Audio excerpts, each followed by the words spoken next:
VKR TV VKR voice ఇదే నిజం. అర్ధరాత్రి హైదరాబాద్లో భారీ వర్షం పడింది. అది కూడా ఏ ఏ ప్రాంతంలోనంటే యూసుఫ్గూడ, జూబ్లీ హిల్స్, హైటెక్ సిటీ, గచ్చిబౌలి, అత్తాపూర్, టోలీ చౌకీ, తర్వాత ఉమ్మడి ఆదిలాబాద్, నిజామాబాద్, కరీంనగర్, వరంగల్, రంగారెడ్డి, మహబూబ్ నగర్ జిల్లాల్లో మళ్ళీ భారీ వర్షం ఉన్నట్లు మనకు వాతావరణ శాఖ వాతావరణ కేంద్రం తెలియజేస్తూ ఉంది.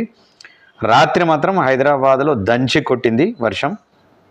ఈరోజు కూడా భారీ వర్షం అక్కడక్కడ ఉన్నట్లు వాతావరణ కేంద్రం మనకు ఆల్రెడీ తెలియజేస్తూ ఉంది.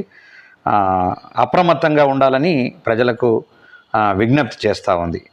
ఖచ్చితంగా ఉండవలసిందిగా కోరుతూ జై తెలంగాణ, జై జై తెలంగాణ.